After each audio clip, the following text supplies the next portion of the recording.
तर मित्रांनो, आपल्याला माहिती आहे की आपण गेल्या अनेक दिवसापासून नव्हे तर अनेक महिन्यापासून सिडकोच्या घरांच्या किमती कमी होणार आहेत का या संदर्भात आपण माहिती पाहतोय। सातत्याने याच्यावरती राजकीय पटलावरती म्हणा किंवा सामाजिक पटलावरती म्हणा अनेक वेगवेगळ्या घटना घडून गेलेल्या आहेत आणि माझे पसंतीचे सिडकोचे घर या योजनेतील घरांच्या किमती कमी करण्यासाठी अनेकांनी आतापर्यंत आंदोलने केली, अनेकांनी मोर्चे काढले, निवेदने दिली, विरोध केला, किमती कमी करण्यासाठी मागणी केली।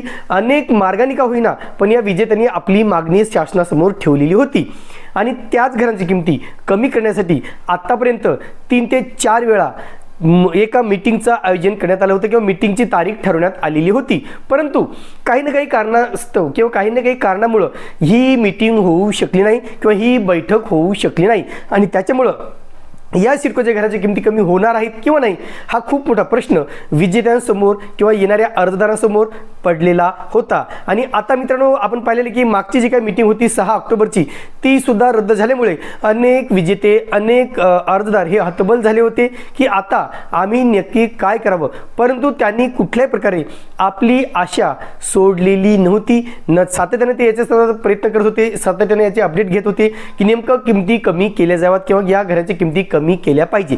आणि आता मित्रांनो, आपल्याला माहित आहे की सध्या नागपूर या ठिकाणी विधिमंडळाचं अधिवेशन सुरू आहे आणि या अधिवेशनाच्या पहिल्या दिवशी पनवेलचे आमदार श्री विक्रांतजी पाटील यांनी एका वेगळ्या प्रकारे आंदोलन केलं होतं, वेगळ्या प्रकारे ही मागणी केली होती। अनोख्या पद्धतीने त्यांनी आंदोलन केलं आणि तो व्हिडिओ सुद्धा आपण दुपारी अपलोड केला होता।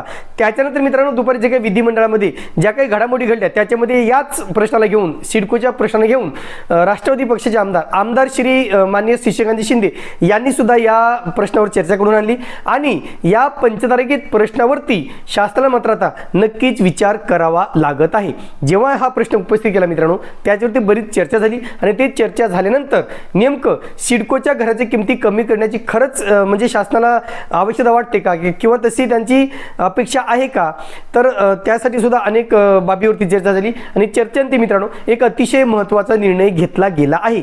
अर्थातच आज आहे मित्रांनो 9 डिसेंबर, 9 डिसेंबर हा पहिलाच दिवस होता आणि पहिल्याच दिवशी खूप मोठी चर्चा या विषयावरती झालेली आहे आणि आजच 9 डिसेंबर रोजी शासनाने एक पत्र पारित केलेलं आहे आणि त्या पत्रामध्ये या सिडकोच्या घरांची किमती कमी करण्यासंदर्भात बैठक आयोजित केलेली आहे आणि या पत्रानुसार मित्रांनो या बैठकीचा जो काही दिनांक आहे तो आहे 10 डिसेंबर 2025। अर्थातच उद्याच याच्यावरती बैठक ठेवण्यात आलेली आहे।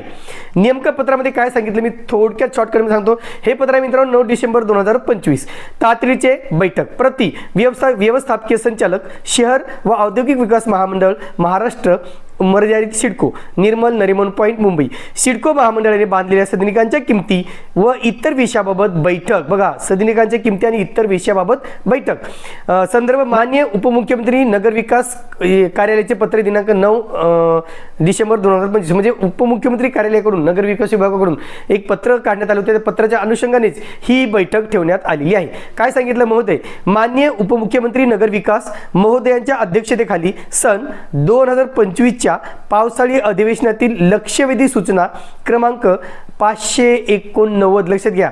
वरील आश्वासनांच्या अनुषंगाने सिडको महामंडळाने बांधलेल्या गृहनिर्माण प्रकल्पातील सदनिकांच्या किमती व इतर अनुषंगिक विषयी बुधवार दिनांक 10 डिसेंबर 2025 रोजी दुपारी 3:15 विधानसभा कामकाज सल्लागार समितीचे दालन तळमजला विधान भवन नागपूर येथे बैठक आयोजित करण्यात आली आहे। तरी सदर बैठकीस आवश्यक माहितीसह उपस्थित राहावे ही विनंती।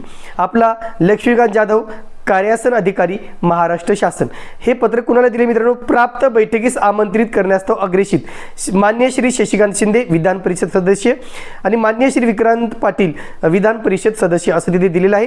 आता हे पत्र अप्पर सचिव सहसचिव नगर विकास किंवा सहसचिव उपमुख्यमंत्री कार्यालय हे सगळ्यांना पाठवण्यात आलेलं आहे आणि उद्या मित्रांनो 10 डिसेंबरला याच्यावर मीटिंग ठेवण्यात आलेली आहे। आता एवढीच अपेक्षा आहे की मीटिंग कुठल्याही परिस्थितीमध्ये रद्द झाली नाही पाहिजे। जशा मागच्या 4 मीटिंग कॅन्सल झाल्या, 4 बैठका रद्द झाल्या, तसं उद्या होऊ नये अशी अपेक्षा आहे आणि नक्कीच उद्या ही मीटिंग व्यवस्थित पार पडेल कारण आता सगळे मुख्यमंत्री उपमुख्यमंत्री कार्यालयातील सगळे अधिकारी असतील हे सर्व त्या ठिकाणी आता हजर असणार आहेत। आता म्हणून नेमकं उद्याच्या बैठकीत काय ठरणार आहे, नेमकं किमती कमी केल्या जाणार आहेत तर नेमकं कितीने कमी केल्या जातील किंवा सिडकोच्या संदर्भातले इतर कोणते मुद्दे या बैठकीमध्ये घेतले जाणार आहेत याकडेच आमचं लक्ष लागलेलं आहे।